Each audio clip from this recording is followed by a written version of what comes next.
Hi, and welcome to Voices in the Wilderness, a show on science and faith that addresses questions posed by skeptics, Christians and non Christians, people who are struggling to reconcile science and faith or see just how those two realms can live together, and those who are deconstructing and reconstructing.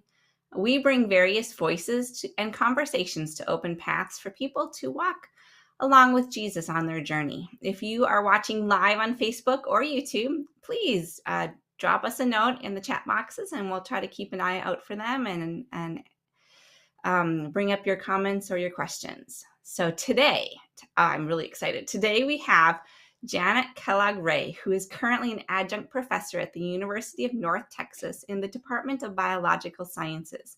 She holds a PhD in curriculum and instruction from the University of North Texas, a master's in education and gifted education from Harding-Simmons University, and a bachelor's in science education in biology from Abilene Christian University. She's an enthusiastic science educator who blogs at janetkray.com on the intersection of science, faith, and culture.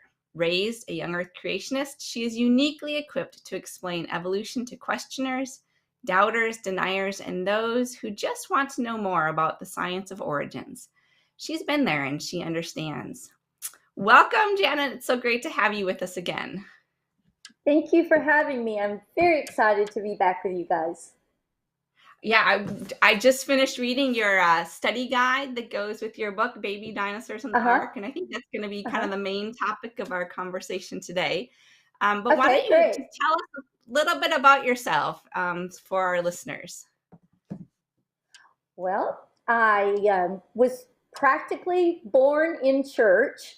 I was born on a Sunday afternoon, and because the doctor told my mom that to expect a long labor, my dad just went on to Sunday morning worship services and just dropped back in time for the birth. And so after that, we were in church 3 times a week, Sunday morning, Sunday night, Wednesday night. The church, the tradition in which I was raised was a very Bible literalist in general tradition. The Churches of Christ is the tradition that I was raised in. And honestly, I didn't hear a lot of anti-evolution or anti-science messages from my church because young earth creationism was just simply the default. And so we would have no more questioned the literal interpretation of Genesis than we would have questioned the existence of Jesus. And so it wasn't until I studied life sciences and biology in middle school, high school, that I remember thinking, "Ooh, this something is not coming together." But I didn't have the vocabulary to even express that disconnect that I was feeling. It was I remember kind of trying to do some mental gymnastics of, if I could just look at the fossil record with maybe one eye closed, I can make it fit the Genesis account. And so, I went on to an undergraduate degree in biology, and then with my master's and my PhD, I always had science education there. And, I as a young adult, I started studying and reading on my own and just, found that I could no longer live with the intellectual dishonesty of trying to force a literal Genesis and make it fit with science. I wanted to say thank you for joining us again, Janet. We are live on Facebook and YouTube. And as Christine said, if you all want to make a comment or ask a question, feel free to do so. And she's got a very quick trigger finger, and I'm a Kindle guy, so I don't normally get to do this, but I'm going to beat Christine to the trigger and wave my copy of a study guide for Baby Dinosaurs right now, because I know she's got 2 copies there herself. So I finally beat you. So very similar background to a lot of people that we talk to, Janet, and we do have our earlier interview with you where you kind of went into more detail on that, and also in your first book. But as an educator, do you run into a lot of people who are on the path of deconstruction over the church's treatment of science and so forth? Well, I told the story in the first book and since that story happened, there have been other stories like that where I've had students push back against me. And they never do it until the very end of the semester, saying, I don't believe what you're saying, I believe God. But on the other hand, I've also had two other stories from the opposite end of the spectrum. I had actually a biology majors course one time in which there was a student sitting on the front row, and I just noticed in his stack of textbooks that he had with him, he had Francis Collins' Language of God sitting on the top of his stack of books. And so I asked him about it, and he too had come from a literalist, more of a fundamentalist evangelical background, but had come across Collins' book. And so that became a great conversation between the two of us. And I just happened to see his book there on his stack of books. And then I had another student, again, a biology major, and I'm trying to recall how that conversation began. But that conversation started several other, meeting for coffee, meeting for tea afterwards, because this young man was actually raised in a communist country as an atheist. And he goes, I wasn't just raised that there was no God. He said, I was raised that religion was bad and the source of the evil in the world. And so after moving to the United States, he became a Christian, but he became a Christian in a young earth creationist tradition. And so we had lots of conversations after that. It was like the relief on his face and his body posture as a new Christian coming out of a very antagonistic environment toward religion, being told by someone, no, it's okay, you can believe science. And he just said, he literally was just like, oh, well, that is such a relief to me. And so it was interesting to have those two students on there, not really a path of deconstruction, but more of a path of trying to make it all fit as a young adult in university. Yeah, that's interesting. I remember one of my kids when in her first college biology class coming up to me about halfway through the semester going, Mom, I knew we were going to talk about evolution in this class, but I had no idea that biology, it's all evolution. That's what it is. Biology and evolution, those are synonyms. Those are the same thing. It's all. I just didn't know that. So I was glad as a mom that we had talked through these issues before she went off, and she didn't that's have one thing. there. Yeah, and that's one thing I try to do in my classes, because I have no idea what anyone's background is, and so I save the deep dive to evolution, the nuts and bolts and all the background, the history. Honestly, I'm starting it this week. I save it to the end of the semester. But it is my goal. It's like when you try to work a magic word into every conversation, every single lecture, whether it's photosynthesis or whatever, homeostasis, I try to use the word evolution. I try to reference it. This was a landmark evolutionary step, or the amniotic egg was a landmark evolutionary step in animal evolution, or let's talk about these coevolution between predator and prey. And so by the time we get to the nuts and bolts of it, without me ever teaching evolution, they've heard that it is the basis of all the science that we're going to be talking about.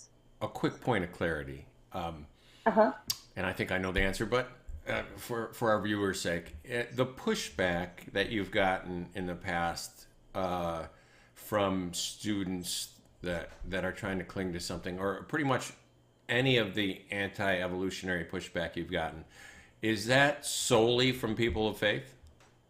Yes, 100%. 100%. The first time it happened, the first semester it happened, I have them. It happened in the context of when they leave class, I give them a short response they have to write for me, and so it's usually just one or two sentences, and they're out the door. These particular students, one specifically, had covered front and back of her card with scripture, scripture references, writing out the scripture to prove me wrong. And so it's always, I don't believe you, I believe God. I'm going to answer the way you want me to answer, but I don't believe it. I believe God. Are they surprised to find out that you yourself are a person of faith? I have been much more intentional since that happened, because I've, always tried to walk a little bit of fine line being in a state university, a large secular state university. And I've always made the point that evolution says nothing about God or faith or any worldview for that matter. But over the last few years, since that first and second semester, there were 2 semesters where I had substantial pushback, I've tried to be more intentional to say evolution says nothing about faith. I am a person of deep religious faith, and I do not have a problem with evolution. So I usually make that comment. But what I don't go into is my, rationale about, now you can read the Bible this way, and, Genesis is not a historical genre. I don't go into any of that. But I do, present myself as someone of a person of faith. And then I tell them that there are people on both ends of the spectrums, like the Hams and the Dawkins, that will tell you that you can't be a person of faith and accept evolution. And I will just say, I'm an example of why that is not true, that kind of thing. Mm-hmm. So I try to be intentional about making it as far as I feel that I can go in a state university classroom. Sure. Well, I've seen a lot of curriculum that is supposed to inoculate young students going to the university, because the university is that big bad place. It was probably somewhere in Pilgrim's Progress, in the missing chapter of Pilgrim's Progress, where people lose their faith. And so I just thought it might be interesting if they're all inoculated against kind of the professor and God's Not Dead to find you instead. I think that might be a shock to their system in a good way. I actually have a friend who is a biology professor at a Christian university, and he said that he has a far easier time of convincing his students the truth of evolution than do his colleagues at a state university, simply because Christian students attending a state university have already been, as you said, inoculated. They have a big wall thrown up, so they walk into their biology class already not trusting anything that biology professor is going to say regarding evolution. But he said, my students at a Christian university, their guard is down, and they trust me. And so he said, I have a far easier opportunity. You wouldn't think so, but a far easier opportunity. Now, do all the alumni like that? Probably not, and all the parents. But he said, we are not a Bible college. We are a Christian university. We are a research university, and we're going to teach science. And so I'm like, you go. Yeah. But, interesting, there are 2 research studies that I just read recently. One was done by professors in higher ed across the board. It was a large number of subjects in the study. But what they were doing is they looked at many different secular universities and students, both majors and non-majors, in biology programs. And among other things that they polled them on, they asked these biology students what they thought about evolution and biology and several different questions. Well, right at 50% of religious students, self-identified religious students, believed that evolution requires atheism, which at 50%, that's probably not a big surprise from religious students. But what did surprise me was that just a couple points lower, non-religious students also said that evolution requires atheism. And so all I could think was, we've done such a good job painting evolution as atheistic that even non-religious students think that evolution requires atheism. And at such a high cost, right? Because as soon as you see the evidence, how do you not believe what is so clearly supported by evidence? It's really... Well, and I think you make a point in your book that the extremes of this conversation are Ken Ham and Richard Dawkins, and they're both saying that if you believe in evolution, you can't have evolution in faith. Right. So you must have had a good response to your book, Baby Dinosaurs on the Ark, in order to come out with a study guide. What led you to writing the study guide? Tell us a little about it, and like what's the format, and how do you envision it being used? Well, I wrote the study guide probably because I like to explain, I like to talk. My PhD is in curriculum and instruction. So at my very heart, I'm a science educator, I'm a science communicator, and I want people to understand. And my goal in writing the original book, as well as the study guide, was to target the non-scientist, or at least the person who hasn't studied evolutionary biology, evolutionary science in depth. And so I wanted the study guide just to be a tool to get started. You know, many people won't, if they've been raised, like I said, if they've been raised to think that evolution is by default atheistic, to even approach the topic seems like a betrayal of God, that you're taking a walk on the dark side if you go to the library and check out a book or look it up on the internet. And so I wanted to have the study guide to be, you know, to get your feet in the water. Here's the book. Now here's some things to think about as you're reading along. Because, you know, and then on the other hand, evolutionary biology can get complicated pretty fast, even for scientists, you know, with modern genetics being so important in understanding evolution, modern cell biology. And so it doesn't take long before, if you dig in very deep at all, you can get into pretty deep waters for a non-scientist. So I wrote the study guide to have, you know, a format of a quick summary of the chapter, and then some discussion prompts. And in these discussion prompts, I wanted to approach different levels of learning.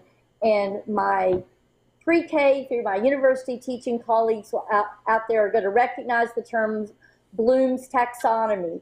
And so I always had Bloom's taxonomy in my mind as I'm going back through my chapters, and I'm trying to hit different levels of thinking, from just knowledge recall to actually having people process and come up with other examples, or to come up with questions to bring them to a deeper level of understanding and learning with the original book. So the format was intended to dig a little deeper, not only into the content of the book, but into thinking about the book. And so with the questions there, the discussion prompts there, discussion prompts are more prompts than questions. My hope is that a reader for which this is new will not feel so reticent about asking their own questions, and they won't feel like they're betraying God by studying evolution, that it's almost a come along beside me, you know, someone else who is a Christian, who is a believer.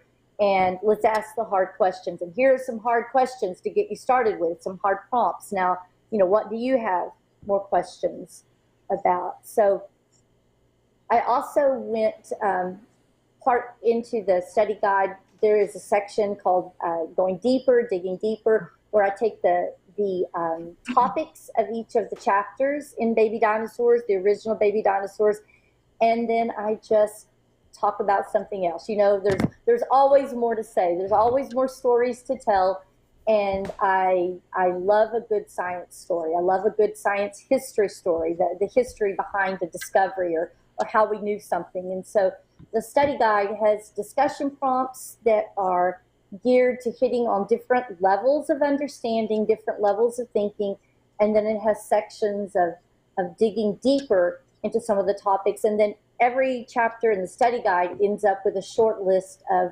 resources, a lot of videos, a lot of even online activities, just for some more learning. Yeah, I love how those extra resources span a range of ages and interests and knowledge too, because you have some stuff that's for kids. You have different kind of articles and videos and multimedia type of stuff, games even. I thought some of the games looked fun. And I love the digging deeper. Yeah. Honestly, some of my favorite resources are meant for children. I think if they are written in an intelligent way, not dumbed down, which I don't like dumbed down children's books anyway, but if they are written in respect of a child, I think an adult can get just as much out of it. Oh, I totally agree on that.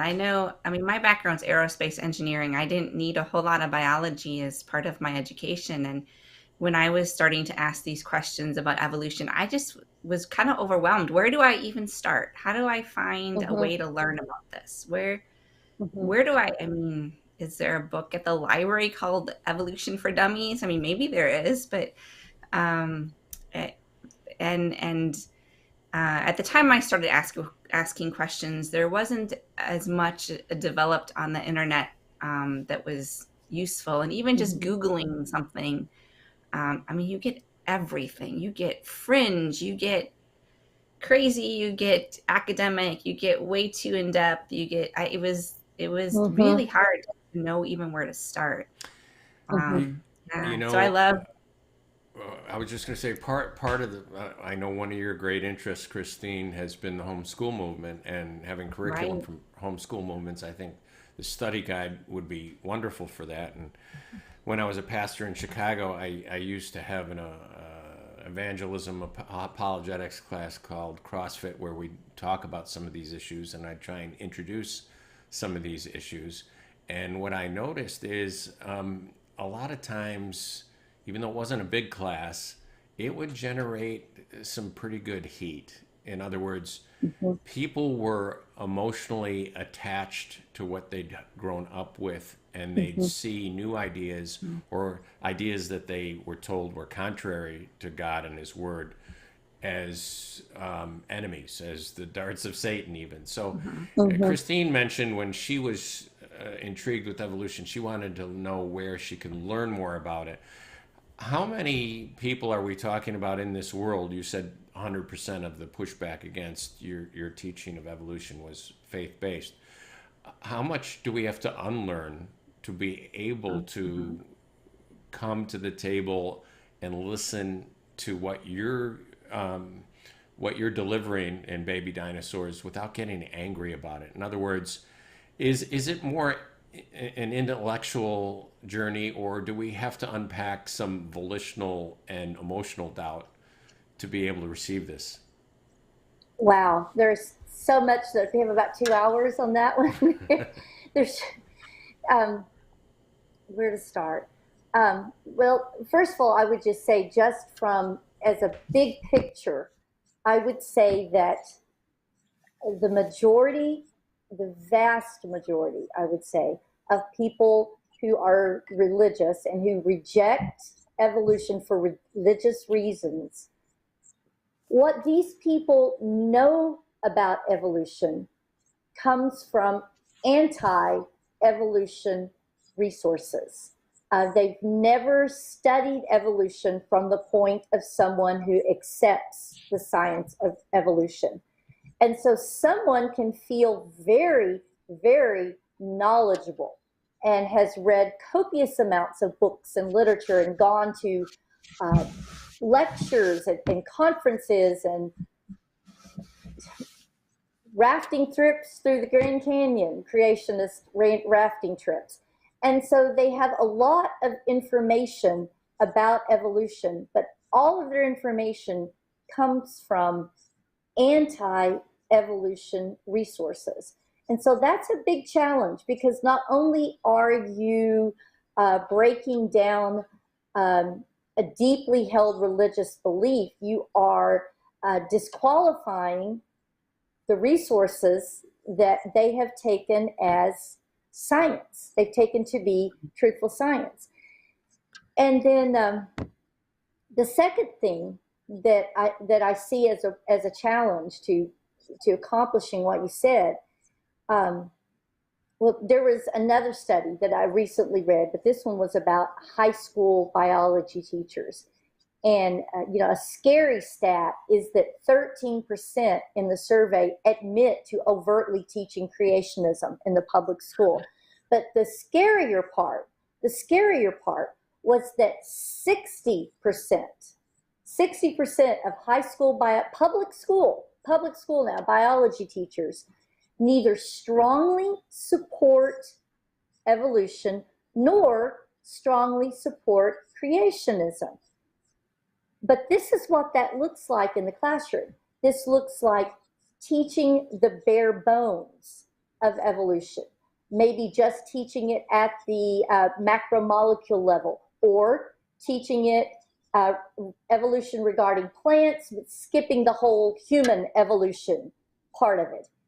But in my opinion, the worst fallout of this hesitant 60% of teachers who just won't make a stand one way or the other is that's where you get things like, here's evolution, you don't have to believe it, you just have to know it for the test.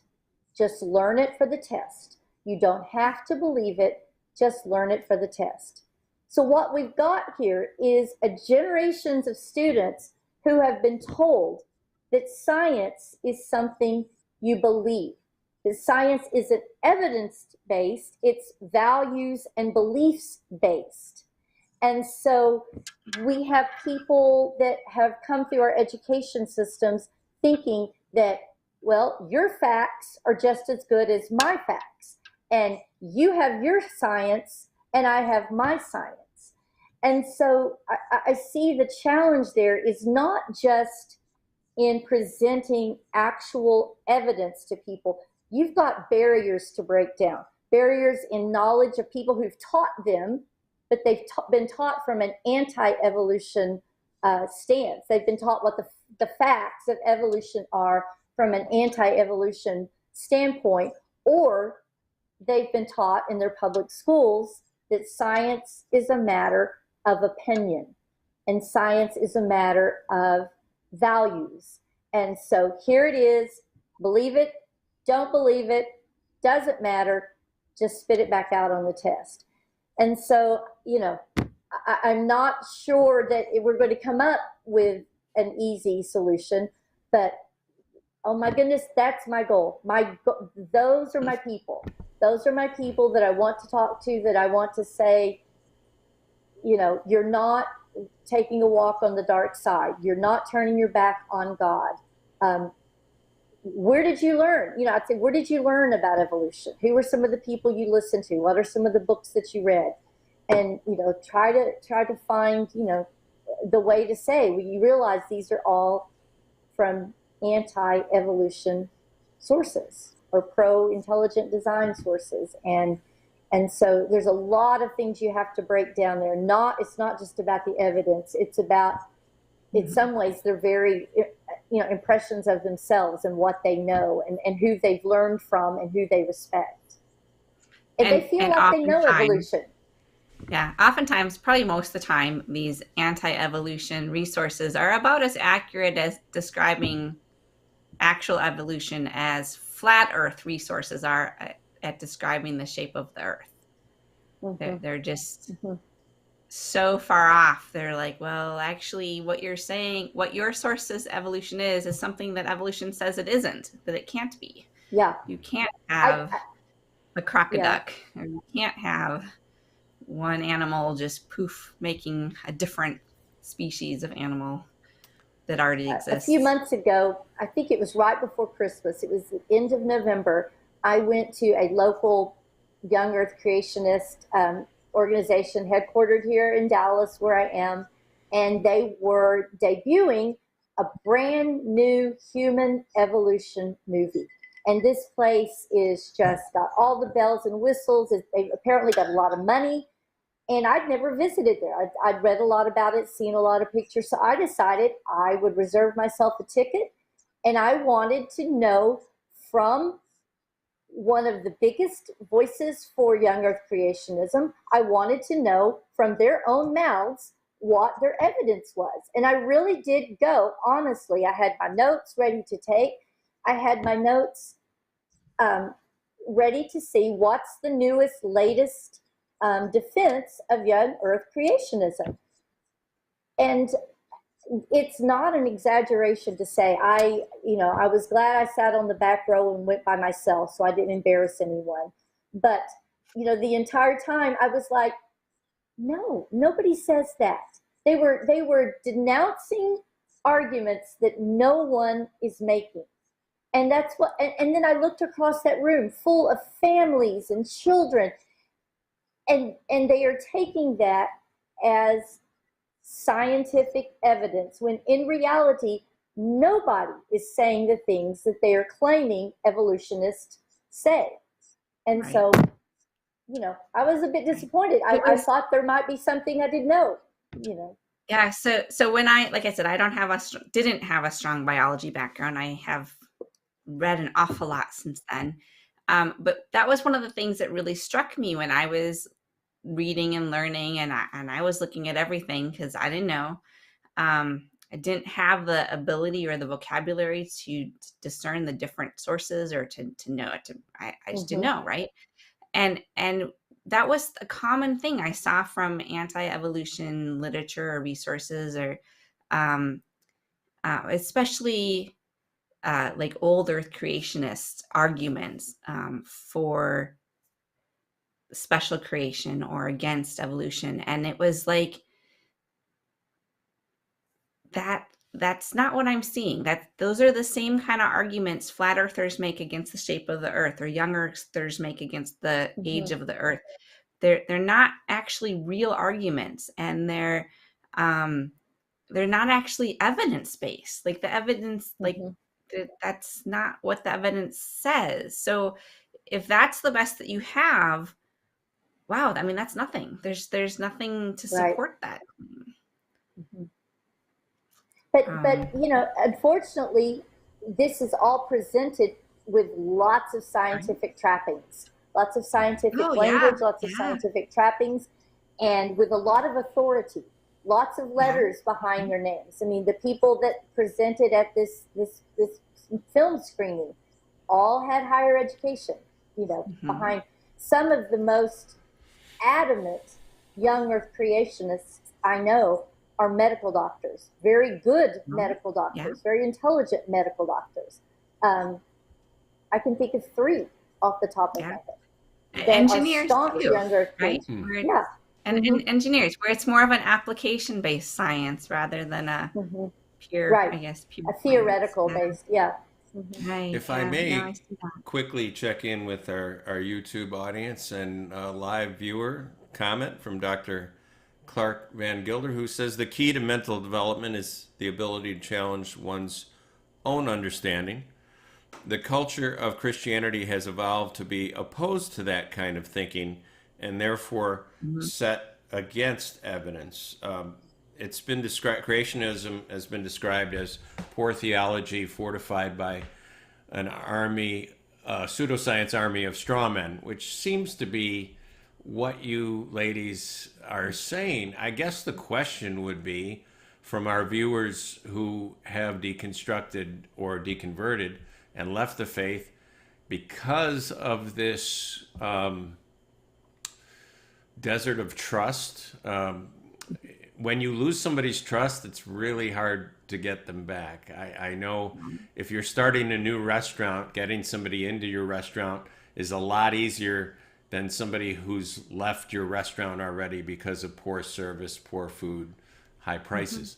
So with the Christians who have walked out and they're listening to us talk right now about how so much of Christianity, especially modern apologetics, is built on this foundation of an anti-science mindset. How do you hope to earn a hearing back? I mean, I know that this book is seeking to kind of do that, right? But how do you answer somebody who says, well, if I can't trust them, if they don't even recognize something the whole world has recognized for the last 200 years, why would I believe them about the rest of this stuff? Mm-hmm. Well, and I think that you've hit on a very crucial problem. There is if we deny, as people of faith, if we deny empirical, observable evidence, how are we to be believed on issues that require faith, like a resurrection or an incarnation? And that's actually a discussion that I have when I do introduce evolution to my students at the university. I tell them there are lots of things that I believe. I believe my family loves me. I believe in love and beauty, and I talk about things that I believe. And then I tell them that actually the most important things in my life are things that I believe. But I don't believe science. I accept science evidence, but that doesn't mean my beliefs are unimportant. And I think that we've allowed that other end of the spectrum that says evolution requires atheism. I think we've allowed them to define our terms and to say that if it's not science, it's therefore not important. And so I try to paint to my students, and hopefully it comes across in my writing, that the most important things in my life are things that cannot be proven by science or cannot be demonstrated by science. The most important things in my life are things that I believe. And I think that when we've made an unfortunate, dichotomy that it's got to be all of one or all of the other. And we've also, made that dichotomy of, if you have a natural explanation for something, it's by default demeaning. So people of faith who are struggling with this don't want a natural explanation. They want to be able to say it's God and only God. People who are deconstructing or questioning, just like you said, John, why should I believe you on this faith stuff if you're rejecting everything I can see with my own eyes? It's a real problem. It is a true problem. And I think that, we've talked about this before. It used to be that we thought that evolution would lead to atheism and evolution would lead to rejecting faith. But in my experience, it's been the opposite. Like, the student that I told you that was raised as an atheist, he had a huge sigh of relief that he could accept his religious faith because he was just right there on the edge. I know the science is true, but I'm in this new faith community that's telling me I have to reject it. And he just, you could tell he was just really tormented by the thought of giving up one or the other. And unfortunately, most people will give up the thing that relies on belief and not what relies on the evidence. Yeah. Following up with another YouTube comment from JS, have you contributed to BioLogos? Have they contacted you about the book, giving positive feedback? The foreword is by Deb Harsma. Oh, okay. Sorry about that. The forward is by the president of Biologos, Deb Harsma. Yes. She wrote a beautiful foreword to Baby Dinosaurs, the original book. So this might be kind of a follow-up on that question. How do you recommend, let's say I'm not, but let's say I'm an attendee at a church with small groups, and I wanted to present your book in our small group. Is there any advice you'd give to somebody bringing this to the leaders, the elders, the pastors, whoever's in charge of the homeschool co-op or whatever, to present this in a way? And what has your experience been in that way? Have people been accepting of it, or are treating it like kind of like an electrified rail? I tell you, the experience that I've had with this book, and this happened 2 different times at my church, where nothing was public, nothing was brought up. Oh, should we study this book? But on 2 different occasions, I had people that I had never met before reach out to me and almost in a whisper, after church, say, I heard you wrote a book. Heard you wrote this book. And in both instances, both of them had teenage sons that were struggling with fitting in the youth group, not because of anything that was said, because to the contrary, both of the boys, because I asked them, when you're in youth group, what kind of pushback or feedback do you get when you stand up for science, so to speak? And to the one, both of them said, oh, we don't bring it up. We don't bring it up. So they were both just feeling very, very isolated within their youth group, with their youth pastor, with their youth group volunteers. And so in both of those cases, we had great dinners, lunches with the boys and their family. And how I approached, and the very first time I had this happen, I will tell you, I was a little bit, I was a lot bit scared, a lot bit nervous, because I had only met the father of this young man just in the context of, hey, let's go for coffee. He would like to ask you some questions. I knew the dad was, I had the impression the dad was supporting his son, but I didn't know that overtly. So the young man would ask me questions, and I remember thinking, oh my goodness, is the dad going to like my answer? Or is he going to say, well, we're done here, and collect his son and promptly leave? But it didn't. It didn't happen. And I said some pretty straightforward things, like, when one of the young men would say, so you don't believe that everything in Genesis is literal, or you don't believe it actually happened exactly that way? And I just said, no, I don't. And this is why, and this is another way to read it. And both conversations were lovely, but with both sets of parents, both young men.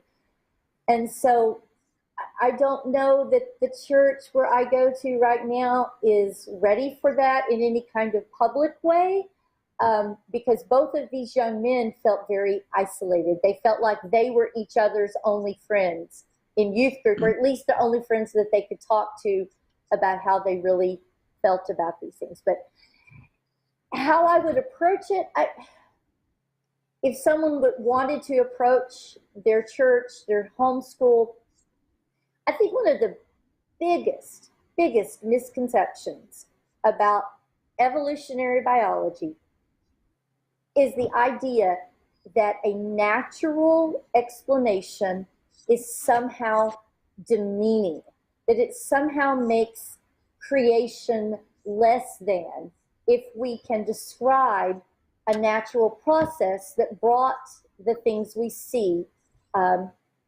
into the way we see it now, into the variety and the diversity that we see on our planet.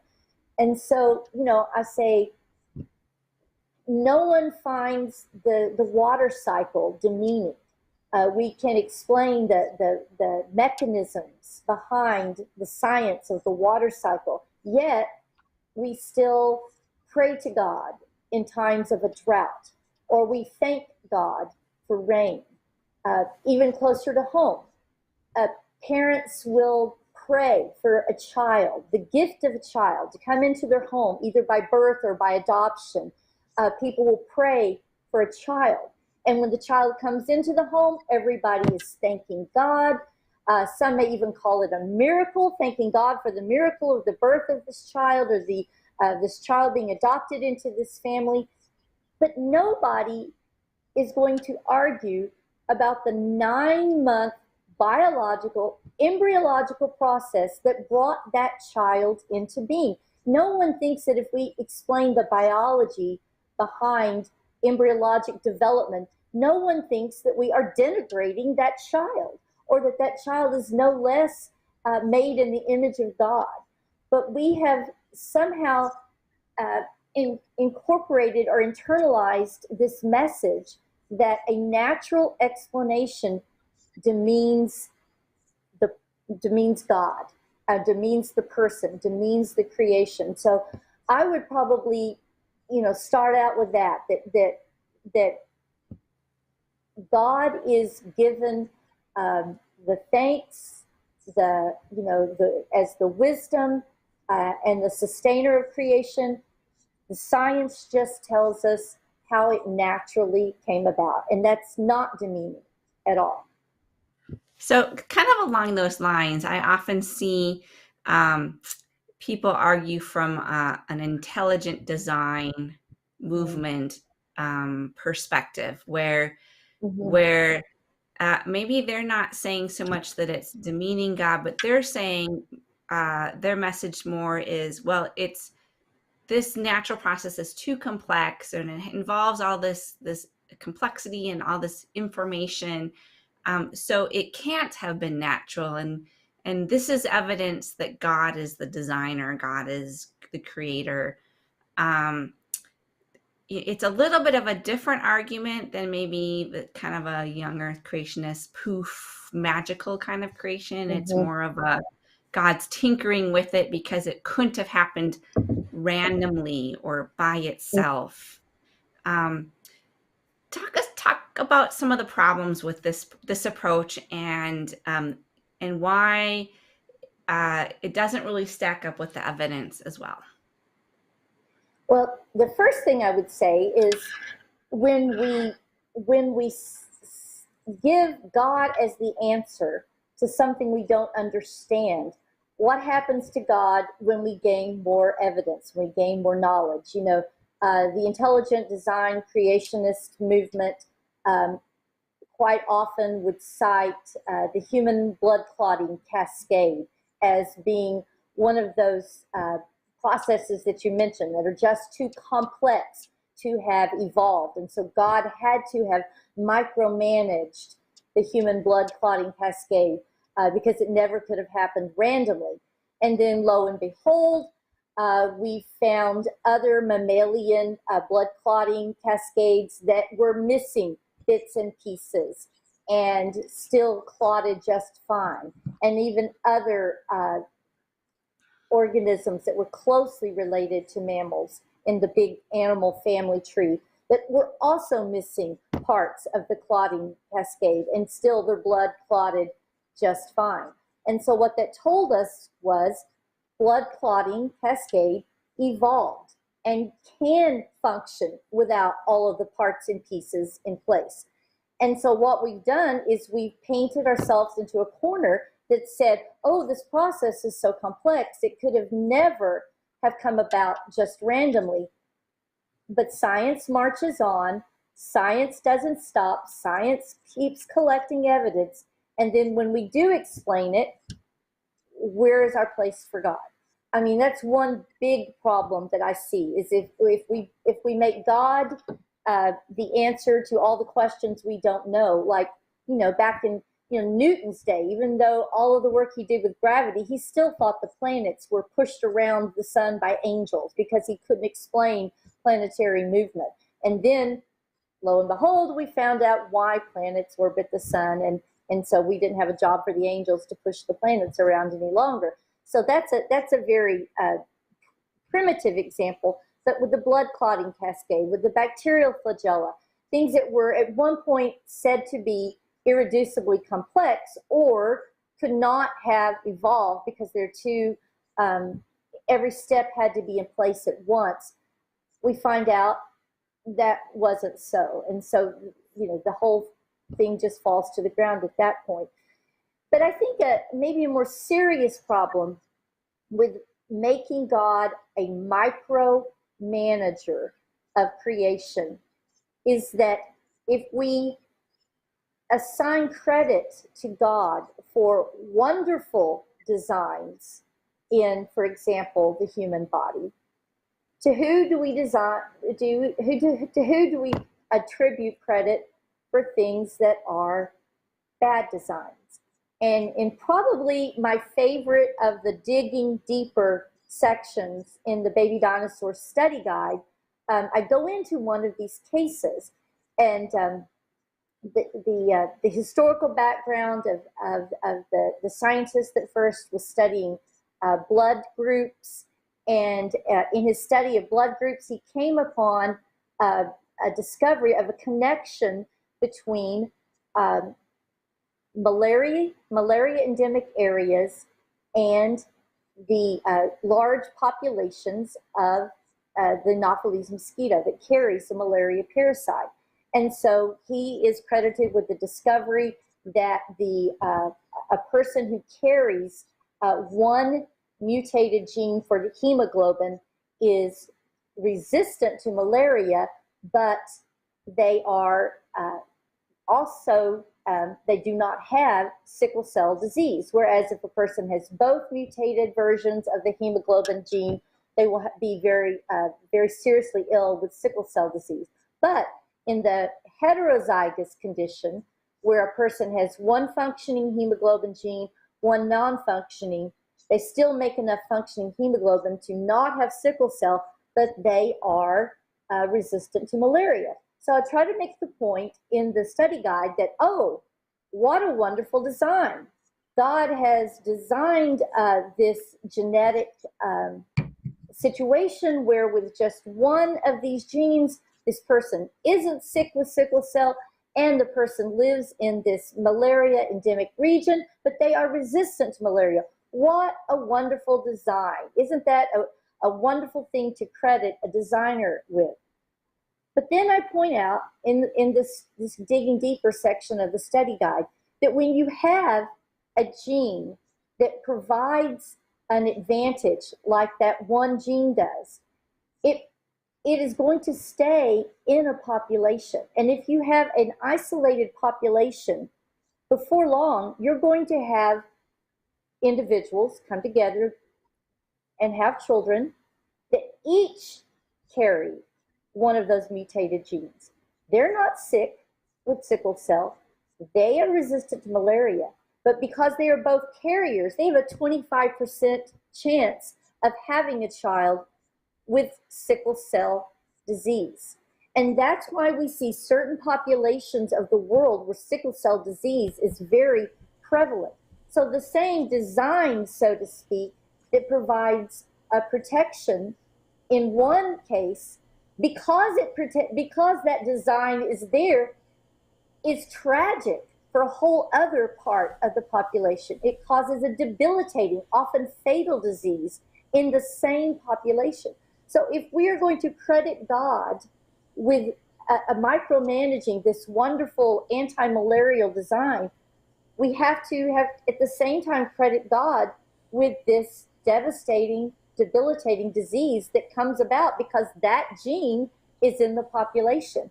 And two people that are carrying that gene have a much greater chance, probability of having a child with it. And then you talk about all the genetics that we know about viral infections that are in our genome, that we carry all of these basically fossil genes that testify to a very long history. You have to talk about a micromanaging designer who purposefully put these genes in our genome for no reason whatsoever, even though it looks exactly like we evolved from common ancestry. So that's the problem I see with demanding a micromanaging designer as opposed to a God who allowed life through a natural process. And the natural process is you're going to have things like we see with the malaria sickle cell thing. I think we might just have enough time to wrap up a few of the comments and a last question from YouTube, and then maybe a last question from each of us, Christine. Carmel Crunk says we need to get out of our echo chambers. A bit of advice. Dr. Van Gilder says, what an interesting thought experiment to consider why we perceive scientific threats to our theology. We'll accept science when it agrees with our own understanding, but not when it challenges it. And I want to leave you with this question, Janet, from JS again, who says, why do so many popular apologists like Frank Turek, Sean McDowell, J. Warner Wallace, Greg Koukl, etc., still oppose evolution, even though it seems like settled matter in academia? Wonderful question, JS. I think you touched on this earlier in an earlier question when you asked, were the students who pushed back against evolution, were they all religious? And I think that is a question that we've got to ask ourselves. Why do we not find any young earth non-religious people? If there truly is evidence for a young earth, surely there would be someone who is non-religious who would be, promoting a young earth. The same thing with a special creation. We just don't find any non-religious people who are supporting any kind of instantaneous creation or any kind of micromanaged creation. To a person, anyone who proposes either a young earth or a special creation are religious people.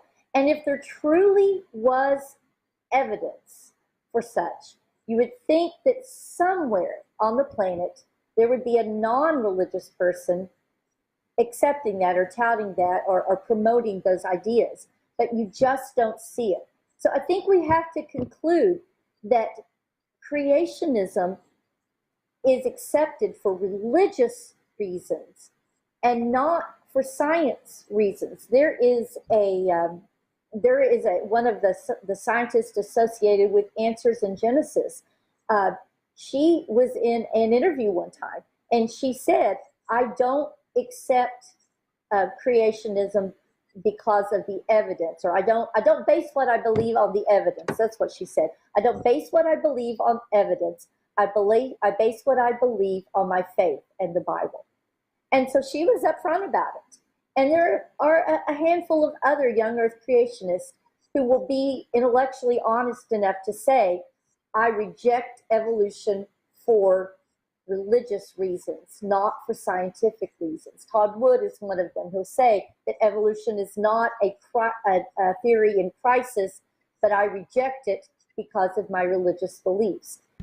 And so that's the problem, is that with intellectual honesty, evolution is not rejected because of the science evidence. Evolution is rejected because of religious and faith beliefs. I'm going to give Christine the last word, so I'll take this one.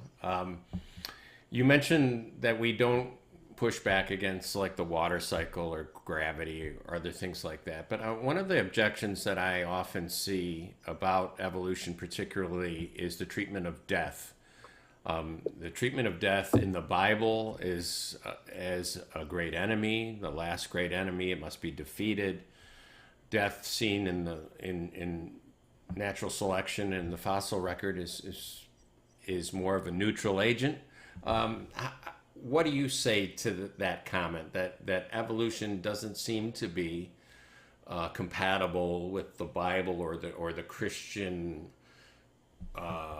or Christian theology, because death doesn't appear as an enemy there.